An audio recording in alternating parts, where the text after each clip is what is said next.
Walk through Uptown Charlotte on a Tuesday afternoon and you'll notice something. The skyline is genuinely impressive. Glass towers, the Bank of America corporate center, pushing 60 stories, cranes on 3 different blocks, showing you the city is still building. It looks like a major American city. Then you look down, the sidewalks are empty. The ground floor of the Wells Fargo Tower is locked. A barber shop has a for-lease sign where the hours used to be. A plaza designed to hold hundreds of people has maybe 6 in it, and 4 of those are eating lunch from somewhere they clearly drove to. This happens in cities all the time, right? Post-pandemic, office vacancies everywhere, cities struggling. Except Charlotte ended 2024 with a 24.6% office vacancy rate in Uptown, and here's the thing, the emptiness people notice on Charlotte streets is not a pandemic problem. It was there before 2020. It's structural. It's been there since the buildings went up. The pandemic just made it easier to photograph. Charlotte is the 2nd largest banking center in the United States. Bank of America was born here. Truist Financial is headquartered here. Wells Fargo has 27,000 employees in Charlotte. The money flowing through this city is genuinely staggering, and somehow the downtown it produced feels like a movie set between shoots. Not abandoned, just waiting for something to happen that keeps not happening. That's not a pandemic problem. It's not a crime problem. It's not even a Charlotte problem exactly. It's the output of a specific set of decisions made over decades about what this downtown was for. And those decisions go back a lot further than most people realize. Here's a design idea that sounds reasonable until you think about it for 30 seconds. What if, instead of having office workers walk on the street like regular humans exposed to weather and other people, you built enclosed elevated bridges between the towers, climate-controlled, protected from rain and traffic, with restaurants and shops floating above the sidewalk? No weather, no noise, no street. A perfect, hermetically sealed office worker experience. That's the Overstreet Mall. Proposed in 1971 and completed through the 1970s and the 1980s, it is a 1.5-mile network of enclosed skywalks connecting Charlotte's major office towers. Bank of America, Corporate Center, Truist Center, the Wells Fargo buildings, all connected internally at 2nd floor level. You can walk between them without ever setting foot outside, which sounds convenient right up until you realize what you've actually built is a parallel city that nobody outside the office towers can access, and which has comprehensively murdered the street below. The city's 1971 planning document described the Overstreet Mall as creating a city within a city. A zone of restfulness and elegance, remote from the noise and fumes of the street. Remote from the street. That's the phrase. That is the design philosophy compressed into 4 words, and it should have raised more alarms than it apparently did. Urban planners have a name for what happens when you move pedestrian activity off street level. They call it dead streeting. When the people who would be walking on your sidewalks are instead walking on the 2nd floor, the sidewalk dies. The ground floor retail dies with it because the foot traffic that makes a coffee shop or a sandwich place viable doesn't exist down there anymore. It's up in a glass corridor, eating a Chick-fil-A that materialized via elevator, completely invisible to anyone passing by on the street below. Minneapolis did this, Cincinnati did this, several Canadian cities did this. They all eventually started tearing the skywalks down because every urban planning study that looked at the question came back with the same uncomfortable finding. The skywalk kills the street. The people inside are comfortable. The city outside is dead. Charlotte didn't tear anything down. They kept expanding the system through the 1990s, adding new office buildings to the network as they went up, until the city finally said stop in its 2000s master plan, by which point the damage was done. The street-level culture that a downtown needs to feel alive had been systematically redirected upward for 30 years. Walk down Tryon Street in Uptown today and you will understand what a dead street actually feels like. The buildings are tall and new and expensive. The sidewalks are technically present. There are benches, presumably for sitting, which no one is doing, and there is almost nothing happening on them. Occasionally, someone hurries past looking at their phone. That's about it. It is a very well-maintained, extremely clean, completely inert piece of urban infrastructure. To understand why Uptown feels fake, you need to know what used to be there before the towers. In the 1960s, Charlotte's Second Ward contained a neighborhood called Brooklyn. Predominantly black, built by freed slaves after the Civil War and developed continuously for nearly a century, Brooklyn was a genuine self-sustaining community. Shops, restaurants, churches, schools, a movie theater, a library branch, Second Ward High School, the city's first black high school. It had the kind of accumulated density and character that takes generations to build, the kind you simply cannot replicate by writing a check and hiring an architect. Between 1960 and 1977, the city demolished more than 1,480 structures. Over 1,000 families were displaced. 216 businesses were gone. About a dozen churches were lost. The Charlotte Redevelopment Commission published a pamphlet at the time, calling it a plan to rehabilitate 1,600 families, clear the slums, and change the land use patterns. The families were told they would be able to return once urban renewal was complete. No residences were ever rebuilt in Brooklyn. The land became parking lots, government facilities, and eventually the footprint of the highway loop that now encircles Uptown like a moat.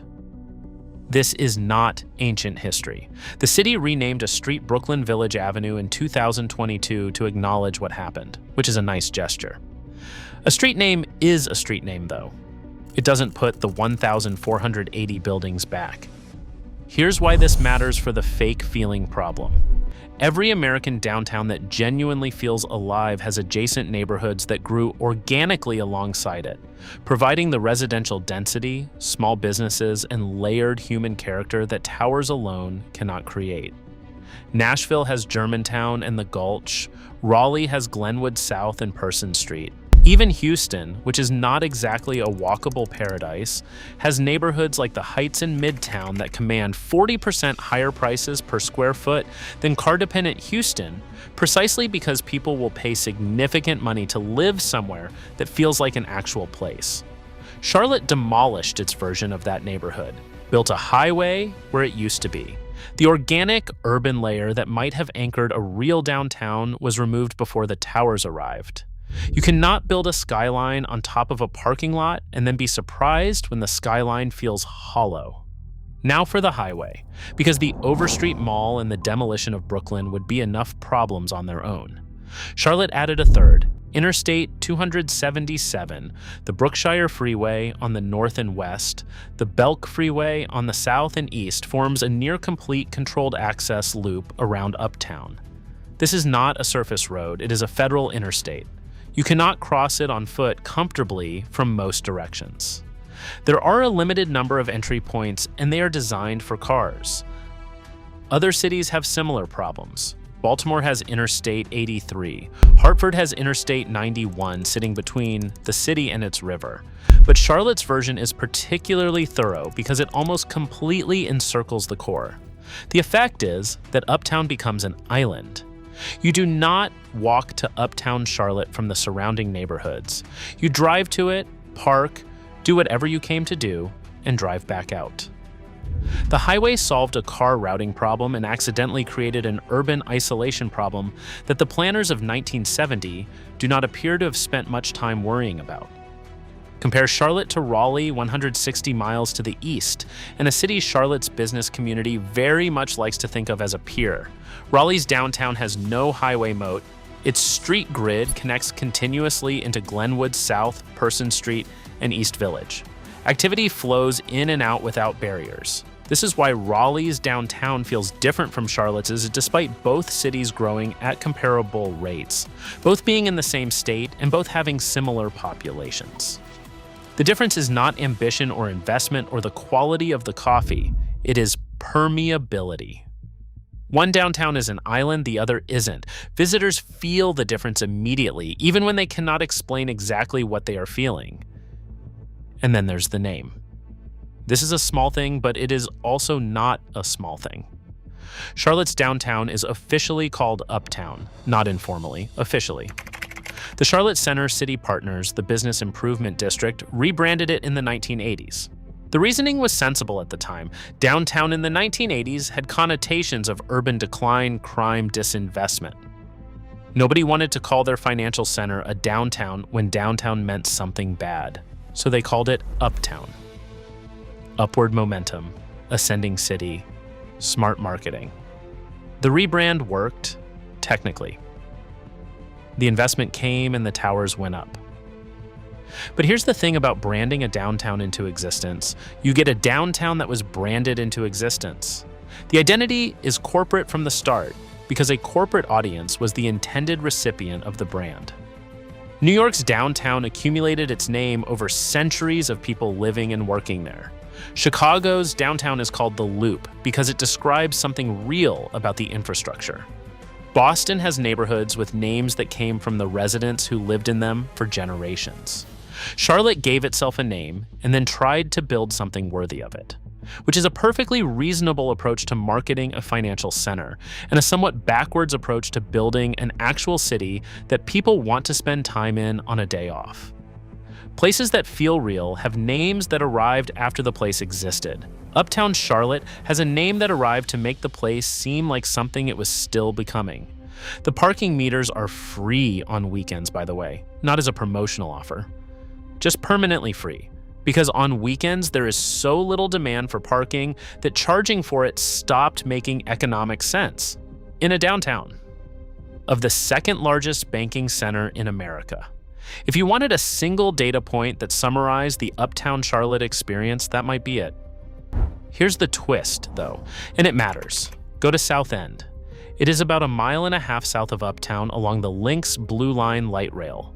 Former industrial corridor, converted warehouses, breweries and restaurants, and apartments above ground floor retail, actual people on actual sidewalks at actual times of day, including, astonishingly, on weekends. South End consistently generates more foot traffic on weekends than Uptown. Property values have been rising faster there than in Uptown for years. It has all the things that Uptown is supposed to have and does not. The reason is not complicated. South End developed organically alongside the transit line after it opened in 2007. Mixed uses from the beginning. No highway moat, no skywalks redirecting pedestrians off the street. And because the corridor was former industrial land rather than a demolished neighborhood, there was no prior erasure of organic urban character to overcome. The conditions allowed a real place to form, so it did. Charlotte's development community built South End, the same city, the same developers, the same market, a different outcome, which means Charlotte knows how to build places that feel real. The problem is not competence or money or intention.